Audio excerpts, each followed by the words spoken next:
Alrighty, today on Big Easy Life, we boil. That's right, it is finally crawfish time.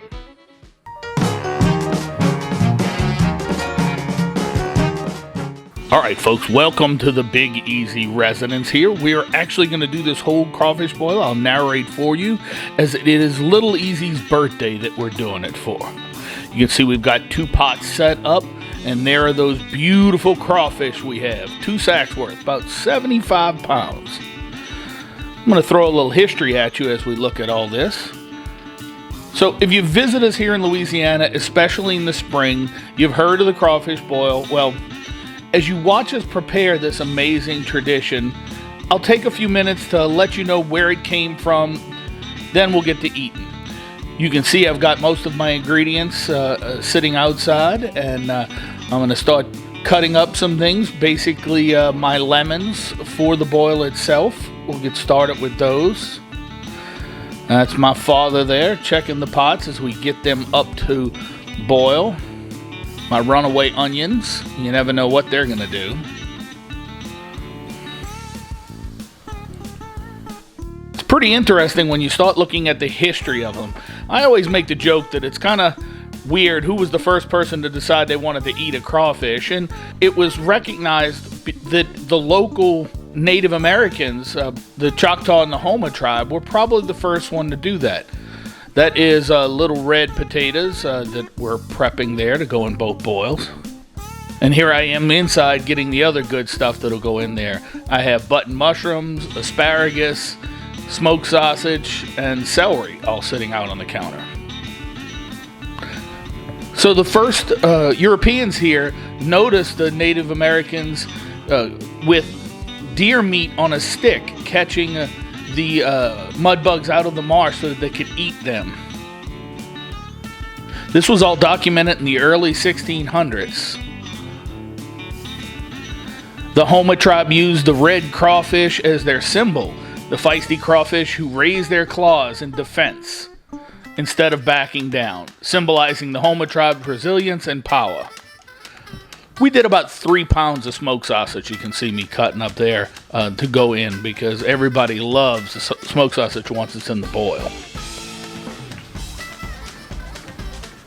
Asparagus was something new we tried, and I have to say, it was a success.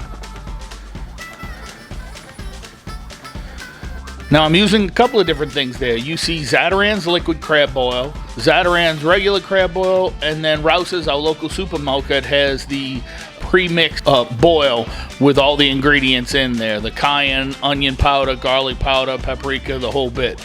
So you can see how it really enhances the flavor there as I squeeze some lemons and add those in there. I'm going to go ahead and put some onions in there too. This is all just prepping the water before the crawfish get there to boil. So how did the Europeans end up doing it? Oh, don't forget I had garlic in there. We can't forget that. Now, in the 1700s, the Acadians, now known as the Cajuns, arrived from Canada and settled along the bayous. Crawfish were eaten mostly out of a sense of necessity, as the poor man's food because it was cheap and readily available. You can hear our jet engine roaring there as we get the power up on the tanks.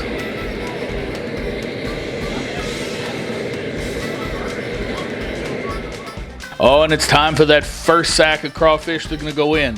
So that water's been boiling for about 10 minutes to get those flavors integrated. And there goes about 35, 37 pounds of live crawfish right in there. Now you notice there was a little ice on it. There was no particular reason for that other than I kept the crawfish outside. It was a very warm day and I had already rinsed them and I wanted to keep them alive and wet, so I had thrown a handful of ice on them.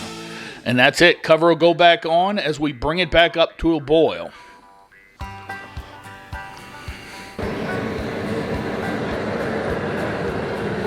We can check and see how things look. Oh, look at that. Don't you wish we had smell-o-vision?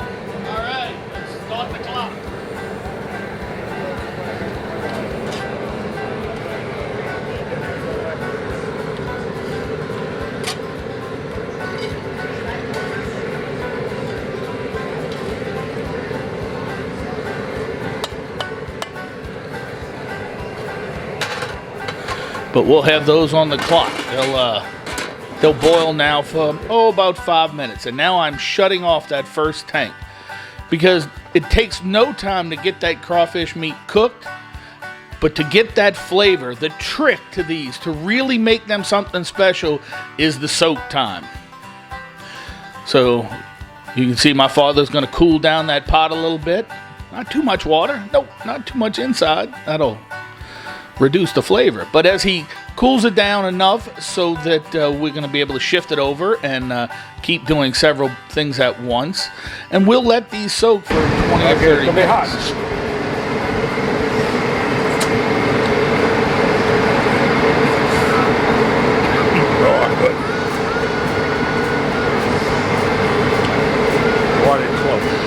No more than 5 more minutes. Yeah, seal of approval from him there. So we'll go ahead and pull them 5 minutes later out of the pot.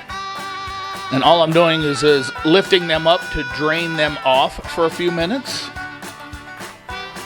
So by the 1800s, the Acadians were modifying old lobster recipes from their time in Canada to suit the small crustaceans. So according to the Louisiana Office of Tourism, Creole restaurants in New Orleans caught on, and once it took off here in the Big Easy, the secret was out. There goes the second batch of crawfish into the pot.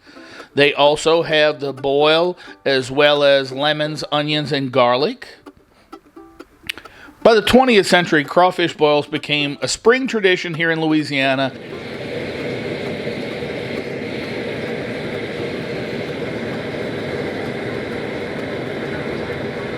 And in 1990, the legislature crowned crawfish as Louisiana's state crustacean. I'll be the first to admit there are many variations in this process. The bottom line is that it's a cultural watermark for bringing family and friends together. You can see us doing the hot trick. Superman dad there thinking he could grab the pot without a glove in his hand. Now, we've got 2 pots boiled. What am I doing? I'm going back to the water. This is the second boil in this pot. So I'm adding more seasoning in here to enhance the flavor back in the water. This is going to be my vegetable pot. So we've already boiled a sack of crawfish in there. Now I'm going to do all those vegetables in this second pot. There goes all my potatoes in there. They'll have to go a little bit at first to get it. You can see me checking the tenderness. I want them about halfway done before I start adding other stuff in. There we go. So now we can put in some of that sausage we cut up.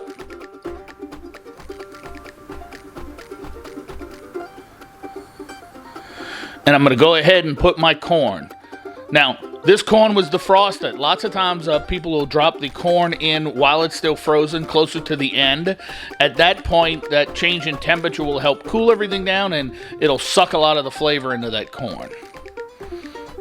And one more potato check. Just about right. So we're ready to add the last of our stuff. There goes in our celery. There goes our asparagus and our mushrooms. The mushrooms will take hardly any time at all, so that'll boil just for a minute or two, and then it will all sit and soak. So here we are moving it over. The communal aspect of shared meals and drinks and laughter truly emphasizes the feel of big, easy get-together. Now look at that. Even Finn, he thinks it's a good idea too.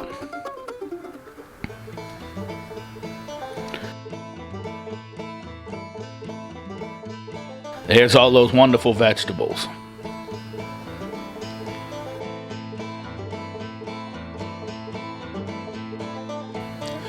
Well, I hope we've made your stomach grumble and your mouth water.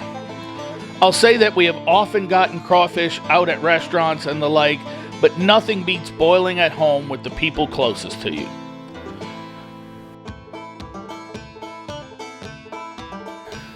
Now you can see us piling all those crawfish on the table.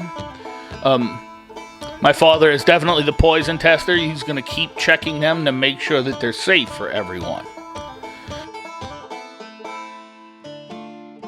Now that we have the vegetables done, we are going to top them all off there.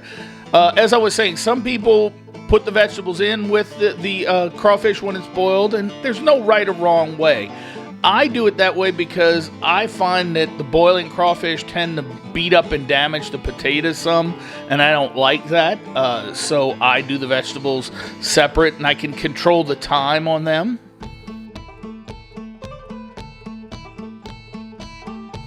Wow, look at that. Y'all need to get down here to South Louisiana and truly enjoy a crawfish boil. There's all the family hanging around, having a good time. And if you get a chance, wish Little Easy a happy 17th birthday. So what New Orleans piece of history, culture, or people should we do next? Let us know in the comments below. And please, subscribe to our channel, like the video, and as always, thanks for being part of our Big Easy life.